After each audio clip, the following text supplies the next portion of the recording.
So hi everyone, welcome to this webinar during this Lero blended conference, and I'm going to talk to you today about how to use Creative Commons licenses for your open educational resources. My name is Daan van Loon. I'm a learning librarian here at the Utrecht University Library.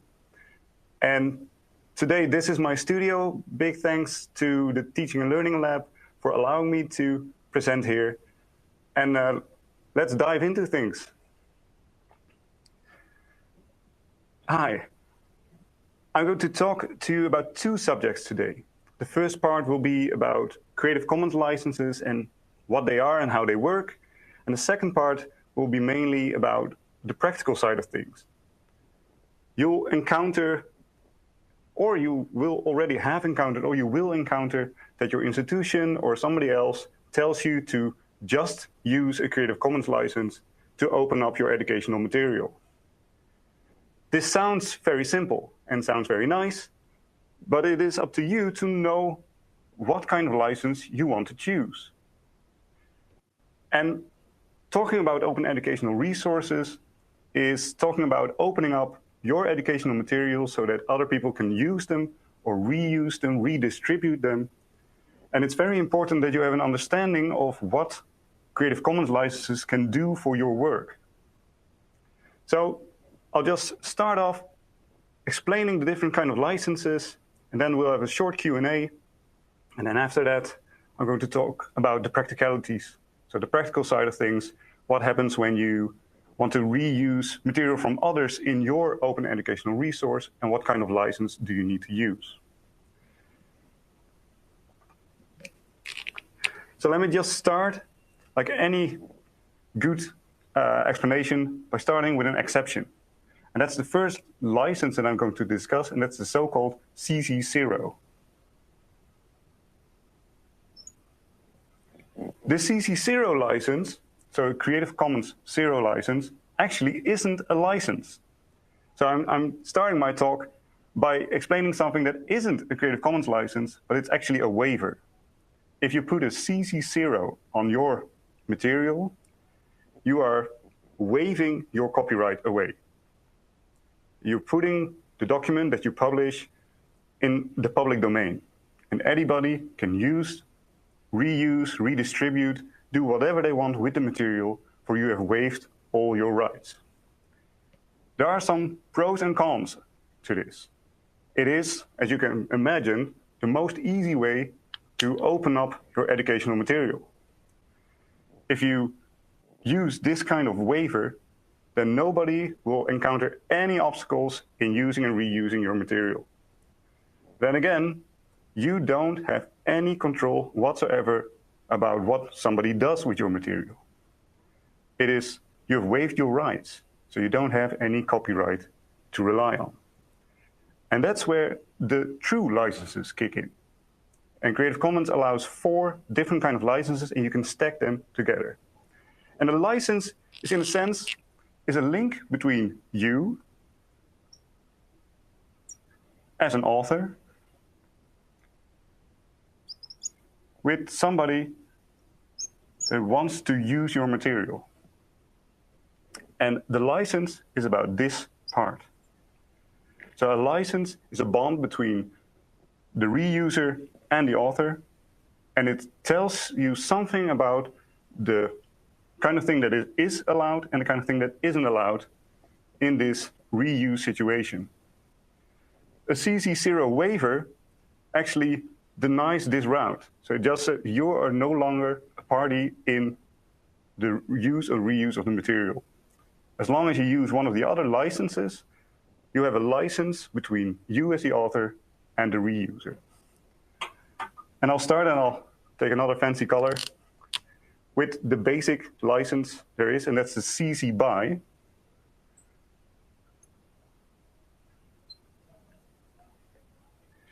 And when you use this CC BY license, you're actually in this whole process saying anybody can use, reuse, and redistribute my material without me losing any copyright, but I'm allowing everybody to use it as broad as they want, with the exception that they always have to specify what the source was. So the CC BY is also called CC BY attribution. So attribution has to be given for the material. So where is it from? Who is the author and who has the copyright? This is the most open Creative Commons license there is. You can do anything you want, but you always have to attribute it to the right source. Pros, like the CC0, it is very open. So the barrier for reusing material is really low. And just like with the CC0, you do not have a lot of extra influence on what kind of reuse there is. The only thing that is stated is that they have to name you as the source. So let's go to the second license. And as you can see, I'm stacking them up in order, so let's see, another building block, because you can stack these licenses as high as you'd like. You can combine the different elements to fit one big license. So the next one is the so-called share alike. So that's CCSA. And if you put a share alike license on your material, then you're forcing other people to use the same license when they publish the material. This share alike license enables other people to use your material, but if they want to publish it, they have to have the same license. And that can be any license that you have put on it with the share alike element in it.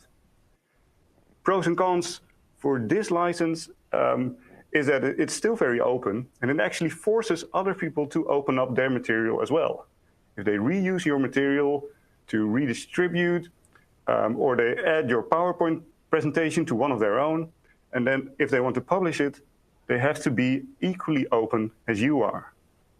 The downside is you're forcing people to use a certain type of license. It might not be possible for them to use that license due to institutional restrictions. And it is never a really nice thing to force somebody to use a certain kind of license. You see this with open software often as well. There are open software licenses that work in a similar manner, and the share alike license is becoming a bit out of fashion. It is, however, a great way to stop people from commercializing your material. Because if he wants to reuse your material for money, so he wants to commercialize it, he wants to market it, he isn't allowed to publish it behind a paywall because he has to publish it using this share alike license. So it has to be equally open. So that's some pros and cons for the share alike. Let me see, different color. So there are 4 of these blocks. This is the third one. And the third one is called the NC, or non-commercial. And non-commercial is actually an interesting one. It sounds great. So non-commercial, if you hear that, if you're working for an institution, or for me as a librarian, if you hear non-commercial, your heart skips a beat and you think, this is the license for me. It does, well, it should do what it says it does. So it's non-commercial. If the reuser wants to commercialize your material, he isn't allowed by this license. That's the theory, though. In theory, they're not allowed to use your license, your licensed work. But if they're smart, there are numerous ways to work around this non-commercial license. And especially the bigger companies, the big commercial practices with whole armies of lawyers and legal support, they can think of a million ways to go around this non-commercial license. And it all comes down to, and this is very nitty-gritty legal stuff, it all comes down to what kind of contract you have as a user. And if the contract doesn't specify that money is being paid specifically for this material, then it isn't commercializing this material. So it sounds really good, but in practice, the bigger companies won't mind commercializing your material, but you're actually hitting the people that want to reuse your material in a smaller context. And I think a really good example of this is a summer school. A lot of institutions have a summer school, which is, in a sense, a commercialized way to give education, and universities ask money for this, so it's a commercial setting. And if you want to use the PowerPoint from your amazing colleague in Finland, for example, during your summer school, you have to imagine whether your context is a commercial one. And if it's a summer school, you're actually breaking this license if you use that material.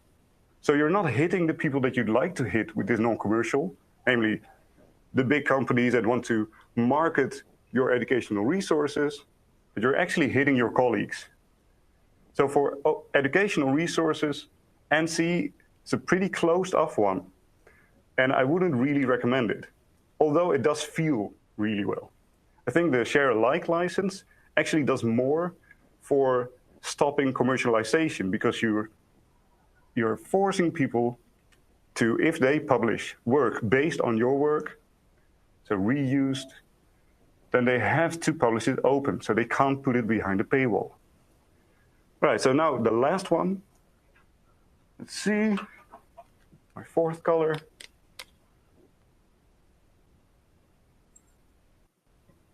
And the last one is called ND, and ND stands for non-derivative. And non-derivative means that your work has to be reused in exactly the same state that it was as an original. So non-derivational, you can't use parts of it, you're not allowed to edit any aspect of it, you have to use the entire thing. In a scientific output, in the field of scientific output, so scientific articles or data, this license is used pretty often. But for open educational resources, it is a bit of a no-go area. Because if you want to use that particular PowerPoint slide that is on this open repository, if it has an ND on it as a license, you have to use the entire PowerPoint. You're not even allowed to put your own name or your own university's logo somewhere on one of the slides, because you're not allowed to change any of the content. Again, with a data set or with an article, scientific article, there are some arguments to use this ND license, but in educational material, I think it pretty much throws up a lot of practical objections. So looking at reuse, this one is pretty hard for people to actually reuse material that's put online. And that's in general the 4 licenses. And they go from really open to really close. And in a sense, this is what happens when you want to share your educational resources. You're asked to put some kind of license on it. Often the Creative Commons license, you go to the Creative Commons website, and then you're asked what kind of license you want. And then you can start building. You can say, well, you can be really diehard and use the CC0 waiver. Say, well, anybody can use my work in any way they seem fit. They don't even have to mention me as the author or my institution as the author. Often with institutions, you see that the main approved way is at least the CC BY, so that people can reuse your material as they want. They can use your slides. They can take a part of your video clip and use it in their own material, but they have to attribute it to you. They have to say, well, it was made by this and that. Adding the share alike can add a bit of an open agenda to it. So other people have to open it, have to have at least an open agenda as well. And it stops commercialization pretty well. And the moment we come to non-commercial and non-derivatives, we enter a part where, for educational purposes, you throw up a lot of obstacles for reuse. You can put it on there. I think non-derivative might actually use if you have an infographic or a certain picture that you don't want changed in any way. You don't want some of the elements of the infographic taken out of context. That might be the case. So then you might add this ND to your license. So you can add these together, you can string them. And what I recommend is always start thinking in the most open license and then adding the criteria that you think are necessary. So is it necessary that nothing can be changed? Am I worried that somebody will start marketing off my material? And this share alike license is actually an interesting one in the second part, because share alike, you might actually become forced to use this share alike license if you use material from others that have this license. So this is an interesting one for the second part of my talk. So these are just in pretty broad terms. You can delve into the material on the Creative Commons website, for example. But for open educational resources, this is pretty much what you need to know as basics of the reuse. Okay, so now I'm going to switch. I'm going to put on my headphones and see whether any questions arrive in the webinar. I'll try to answer them as best I can, and then we'll go to the second part.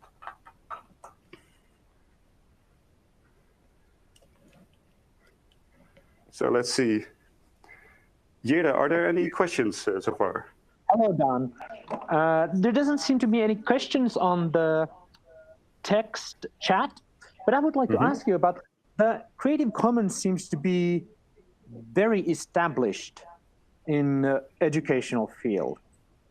Are there like any alternatives to the Creative Commons, or what's the role of, let's say, open source licenses in licensing open educational resources? Okay, yeah, that's a really good question. So the reason why Creative Commons licenses are pretty much becoming the standard is based on a couple of elements. And I think it has to do with the legal code that they use. In the past, it is difficult. For example, I'm from the Netherlands, and in the past, if I wanted to open something up, I'd probably use a license that was applicable to Dutch copyright law. But if you go abroad, if you go to an international field, then different countries with different kind of copyright law might actually not have to follow my license. And you have it with Creative Commons license. The way it is picked up is mainly because it has a legal code that is so firm in an international context that it seems to work really well. And it works better if more and more people start using it. So the legal code is refined along the way as well. And it is interesting because I heard you mentioning the open source type of licenses. They could be used as well.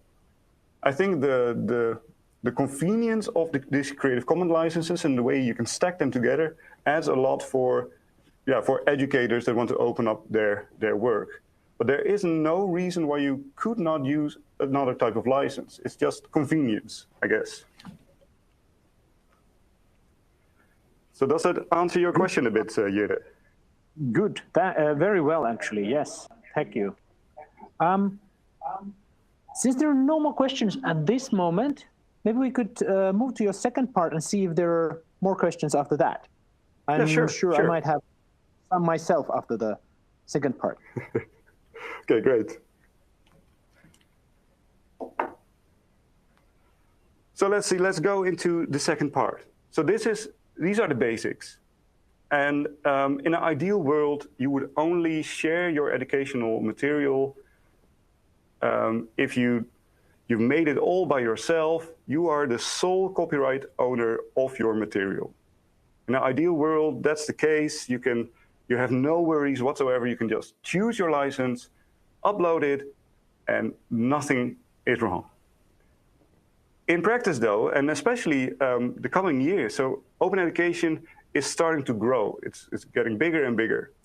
And it could very well be that in the course of the coming years, it becomes practice to include material made by others in your educational material. And this is where things become a bit complicated.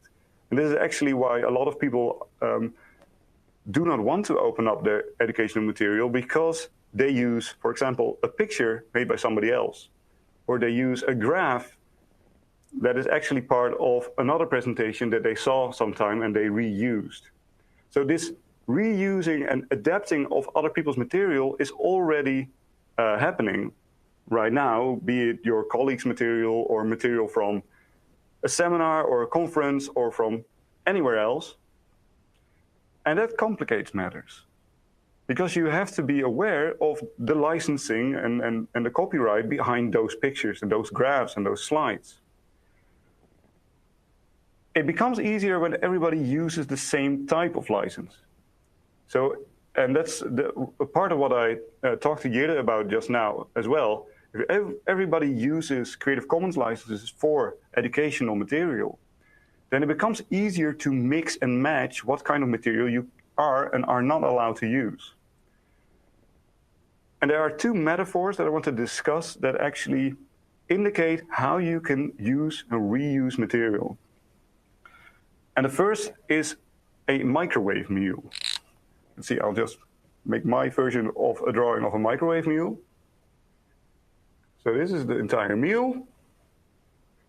You've got these really nice compartments. So this is your microwave mule.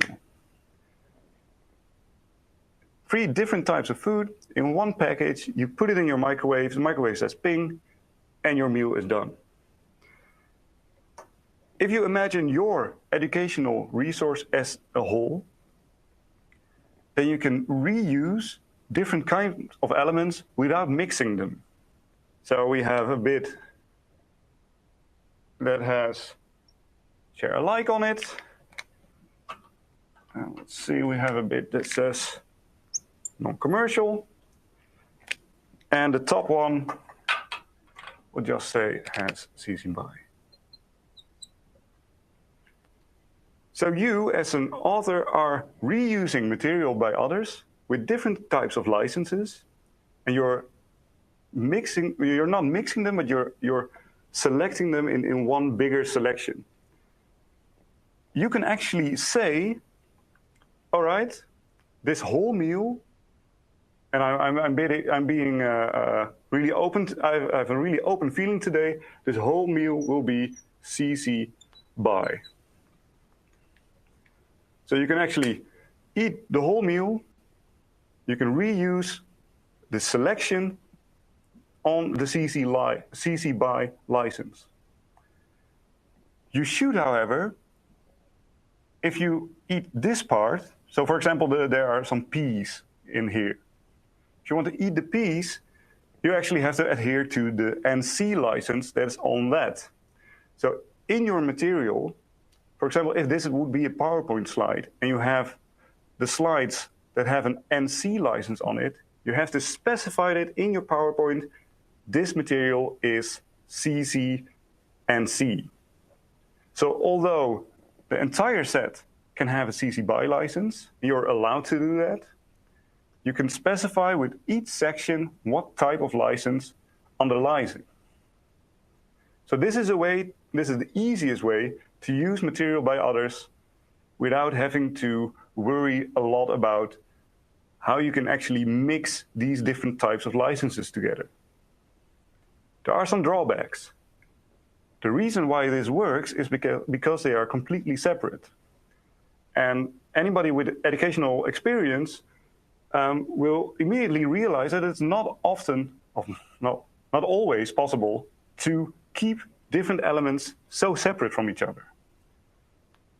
And there's some gray area as well. If you use a PowerPoint slide by somebody else, for example, I gave the example with the non-derivatives just now. If you use a PowerPoint slide by somebody else and you want to put your own logo on it, then it isn't a separate part of this microwave mule.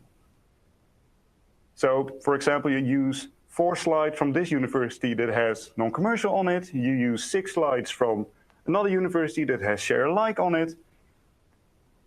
You're not allowed to change anything on those slides without having to adhere to the entire license, so having to apply the entire license to your entire work. So that's a drawback of the microwave meal method, but it works really well. If you can, it's a really good way to incorporate material with a different license than you'd like in your material. There is another way, but then things do become a bit more difficult. I'd say interesting, but I'm one of the experts, so I always like difficult. And that's the blender method. And if you'd like my drawing of the microwave meal, you'll definitely like my blender.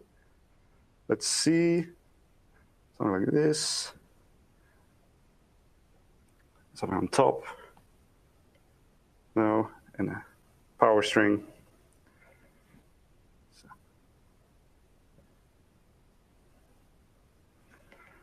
So this is a pretty limited image of a blender.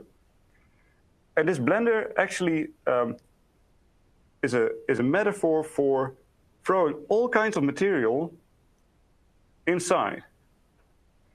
So you have your NC, you have your share alike, and you have a CC BY. You throw everything in the blender, and you remix everything that's in it. So you use the slides by other universities, but you add your own logo. You take a graph or an infographic from somewhere, and you add in a couple of features. You make it suitable for your needs. You tailor make it. And I think this is the practice in a lot of educational situations, where you have material from others, but you adapt it to your needs, your specific needs. So if you do this, then you are actually forced to combine these licenses. So there's a share alike license, which means that you have to have the same type of license on your work than the material that you've reused. There is some material in there, somewhere in this mix, that isn't allowed to be used in a commercial setting, so it has non-commercial. So if you're playing by the book, you have to give a license, CC BY share alike NC. So your new work actually has this string of licenses. So it has this stack of elements. That's not per se a bad thing, but it can be, so if you want to open up your educational material and it has such a license, then it is one of these more closed off versions of the license. And that's also the reason why a lot of people that give lectures or papers on Creative Commons licenses, and a lot of libraries actually recommend to use, if you produce your own original material, try to add a really open license to it. So if somebody throws it into their Blender, then they're not obligated to raise this stack of licenses. Because you can imagine that if I would Blender this material with some other material that also has a lot of different license stacks in it, then you always end up with this very closed off license. Because you can make something more closed, but you can't make it less closed. So you can't open up material that has non-commercial on it if you remix it in this way. So the workaround is the microwave meal. But you'll probably encounter a lot of situations where you're actually not free enough to use this microwave meal. Okay, and then to finish things off, a bit about share alike. Share alike is a difficult one, but it can be very worthwhile to add share alike to your material. You might actually be forced to use it. A lot of the repositories for open media online, like Wikimedia, for example, they all use a share alike license. So if you want to produce material that includes some of these pictures from Wikimedia, then you need to use a share alike license as well. So if you're thinking about adding licenses to your work, these are the things to have in mind. How open do I want to be? And also looking to the future, what is wise? So is more open wiser than more closed? So how open do I want to be? How high do I want to build my stack? And then if your material includes material by others, think about, are you working with the microwave method? So do you have all these elements separate from each other so that you can actually give your own license to it without breaching any of the other licenses? Or, which will probably more often be the case, is my educational material a blender of all kinds of differently licensed material, so that I actually need to combine all these licenses together to make a valid license? There is one big worry that I want to take away or actually discuss a bit right now, and that is what happens when a website like Amazon, for example, tries to market your educational resource. This is a worry that exists in all kinds of open science fields. The open access and the open data department have their own worries in this regard as well, because you actually see it happen. If you go to Amazon right now, you can buy books that are actually open access. So it says you can pay 10 euros to gain access to this book, and if you delve into the matter, you actually see that the book is published open access somewhere, so it should be free.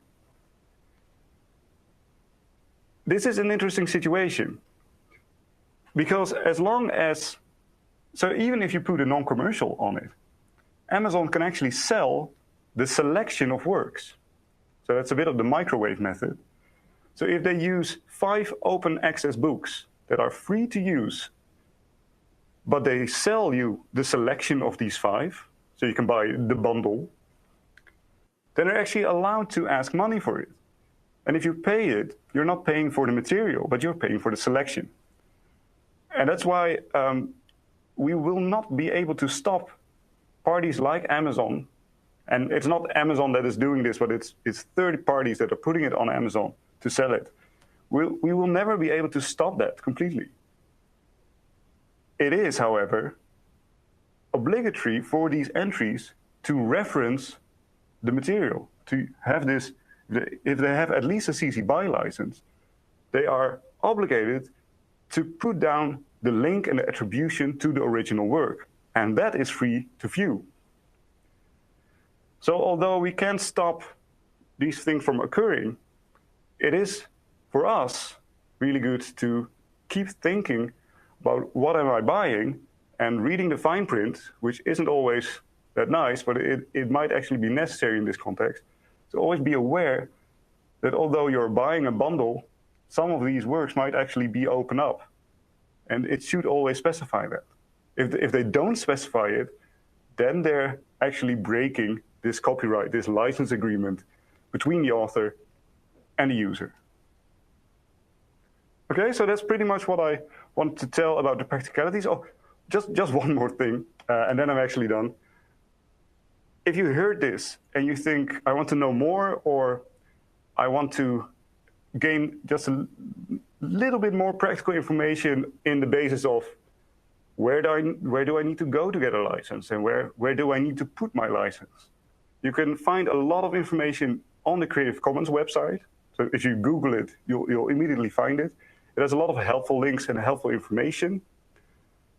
But having this in mind should enable you to pick the right license for your work. So every time the institution comes up to you and says, just open up your educational material, and you ask them how, and they say, well, use a Creative Commons license, then you actually think back to this moment, and you know which license you need or want to use.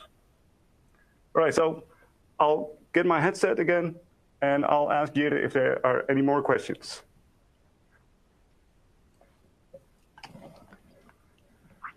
So hi, Jere. Thank you. Hi, Daan. Thank you so much. This has been very enlightening. Wait just a small second. We're getting like some sort of interference. Okay. Yes. Your second part actually made me think. can you add extra clauses or specifications on top of your own CC license? Let's say, could you, in our context, for example, say, I want my material to be CC licensed, but only inside Leru universities. And for other actors outside Leru universities, it's just a normal copyright. Can I make such a clause on my material? Yes. Yeah. Just put this down or else I hear myself double. You can actually add legal text to the license. There's actually one really good example of this, and that's MIT in America. They have the non-commercial license. So they started off with the non-commercial license. And I guess, and I'm not sure whether this is true, but I guess by looking at their further licenses, that they discovered that this non-commercial isn't as binding as they'd like. So they actually added information on their website saying that if you use their material, it has the CC BY non-commercial license, and you have to adhere to the following rules. So this is what we specify on the non-commercial, and they add a lot of information about.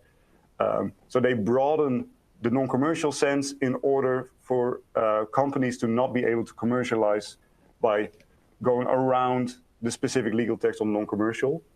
And you can add this. Without any difficulty. The only problem is, and that's why Creative Commons licenses work pretty well, is that the legal text that you add, so the further licensing agreement that you add, might not hold up in every country with every type of copyright law. So somebody in America that has, they have the fair use law, where you can use a lot of copyrighted material in certain settings, and that's a bit broader than the European copyright law in general has. So when you add your own specifications to the license, you do have to bear in mind that it might not be a valid agreement in some countries. If you are really strict, for example, this in Leru context, if you say you're only allowed to use it in Leru context, that is actually something that would work pretty well. Although Leru context might be a gray area, but I think so that type of addition can be made pretty well, but it's not necessarily what the licenses are made for. So you have to add it yourself to the licenses. So you say it's CC BY, and on after the end you have a text that says it's only used in these specific circumstances. So that's why so you actually add text to this, and that's actually a possibility. You can do that. Okay, thank you. That's actually really good to know. Another thing that came to mind, if you wait just a second. I'm talking in the same space where we are streaming your presentation for a larger audience, so my sound get duplicated. Yeah, but now, yes, about this Blender thing, or about also about this microwave oven. I mean, those are the kind of uses that come up when you actually are reusing the Creative Commons licensed materials. But those are usually, I would imagine, materials that are not so commonly meant to be then reused. So in that sense, even though that creates a bit of a complicated license for the end material, that might not be such a problem if the original ones are well referenced in that material.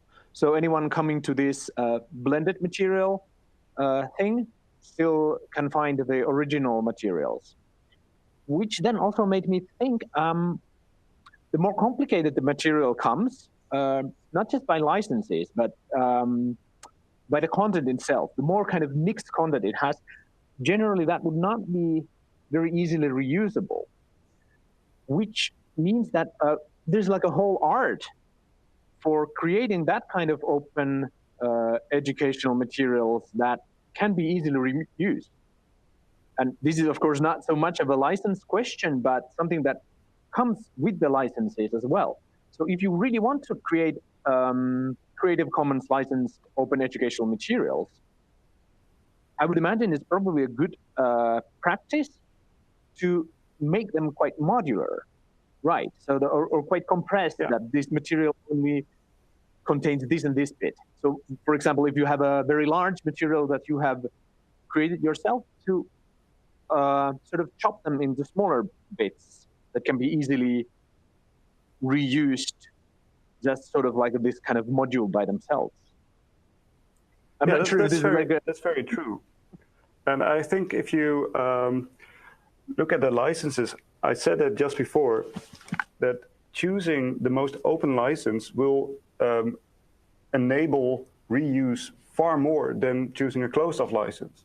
And this is not per se really necessary for individual authors to know and to work with, but you can see that a lot of institutions, so the university as a whole, are trying to make policy regarding open educational resources. And although the author might make material that is easily reused by indeed making it more modular, so you can achieve this microwave thing far more easier than if you have this really large thing as a single unit. But it's the institutions that are actually making up policies that you have, for example, that you have to add this non-commercial or share alike to the license, or even non-derivative. And although it might seem safe now, it actually, you'll probably end up with this blender thing that all the material that is out there made by institutions actually has a lot of licenses on them. And if you want to reuse them, even if they're really suitable for reuse, you have to deal with these different kind of licenses. So it is, and you are completely right, if you make your material specifically for reuse, then you also have to think about, so if I put the right open license on it, it is very easy to remix and to be reused. And that's a bit of a mindset. I think a lot of teachers and a lot of educators are still a bit uncomfortable when sharing their educational resources. And the moment they start thinking in the way that you're thinking about it, so I want it to be reused, how can I make it able for others how can I make others able to reuse my material? Then they'll probably always end up with this really high, really open license, or even a CC0 waiver that actually says you can do whatever you want with my material. You don't even have to think about these metaphors in any way. But that's, I think, CC0 is almost a bridge too far for a lot of institutions, because they do want the credits, they do want the attribution. But yeah, you're completely right. So material that is made to be reused should always, the author or the publisher should always try to make it as modular as possible and as open as possible.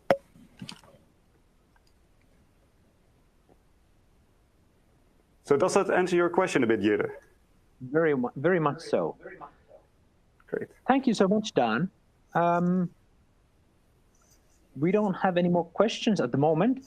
Okay. Only the questions where to find CC licensed materials and how to publish one's own, but you pretty much answered that already, that all this information can be easily found from the Creative Commons license site. I might actually add something about publishing open educational material. For example, you see this more and more often, that universities and institutions have their own repository for open educational material. And this is probably, so if you're a researcher or educator or teacher, and you want to think about where to publish your open educational resources, there are some online options. If you go to Creative Commons, the website, you can actually find several ways to publish your material online. And what you see in the last couple of years is that there's a growing amount of institutions that have their own repository. So I mentioned MIT, they have their own repository. The Utrecht University just opened up their own repository for open educational material. And in the Netherlands, there are actually plans for creating a larger repository that combines different kind of places where you can publish your open educational resources. So this is the places where you can put it, it's growing. And I think a lot of institutions will jump aboard and have their own facilities. If they don't already have it, they will have it in the years to come for publishing educational material as part of your institutional work. And you might actually see it as a publication next to your scientific output like articles and data. You might actually think of your educational material as academic output as well and put it in your own repository. But would you see any risks with these institutional repositories in finding these open educational materials? If everybody has to be searching through these repositories of different universities, and I would imagine not many universities have such wide practices or such a large number of teachers who wish to share them. Those repositories might be become quite small or remain small and scattered in this way. Yeah, I think that's a big risk. If you look at the Netherlands, for example, we have some institutional repositories that are really hard to find. And if you want to search them, you have to be pretty smart. So you have to know that you have to go to this particular university to find this particular type of information. There are some pros to it as well, but institutions usually try to ensure some kind of longevity to the material and where it's placed. And for example, in the Netherlands, again, there is a national project going that actually makes a search engine for all the Dutch universities. And this search engine is then, they try to link it up with the bigger search engines, like the one on the Creative Commons website that actually searches through several different search engines. So it harvests information from several different repositories and search engines so that anybody can use it. But this is a problem. It's always hard. And as a librarian, I can vouch for that myself as well. It's always really hard to get your material to a place where it's easily found. You have the bigger search engines that harvest a lot of places, and you have to know how to be one of those places that is harvested. So for example, that Google would actually find your material if somebody Googles it. This is one of the challenges for the next coming years with regards to open educational resources. There are a lot of small repositories, small institutions, or even bigger institutions that have their own closed-off section of open educational resources. And opening that up and making it searchable and findable with the right metadata, so anything can be found by anyone, that's one of the big challenges for UR. And I think although an institutional repository might narrow down where you can find the material, it is still a really good sign that institutions are jumping on board and they're thinking about how can we save, store, and share our educational resources without asking our researchers and educators to hand it over to a third party that might actually not be around for very long, or which might actually have some kind of weird kind of licensing policy. So there are a lot of objections you might have to a third-party repository that you don't have for an institutional repository, but you have to think about how can we share the information that is in our repository. And that's a task for all librarians, institutions, to think about how can I share this repository with the rest of the world in a really good and valid manner. Thank you, Dan. Yes. This has been very enlightening. We've gotten a very good idea on how Creative Commons licenses work.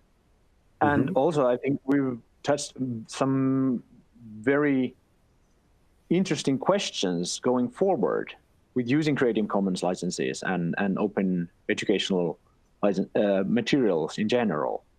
So Thank you very much for your presentation. Great, thanks. So thanks for watching this live stream and perhaps watching the recorder later on. So it's been a pleasure. Thank you again. This has been very great. Okay. So I think we can now end the live stream. Thank you all for your attention. I've been well, it's been a pleasure to stand in front of this light board. So all the thanks for the Teaching and Learning Lab studio. And if you have any questions, my email address is actually on the PowerPoint slide. You can ask me any more specifics that you'd want. And for now, just success with opening up your educational resources. Thanks.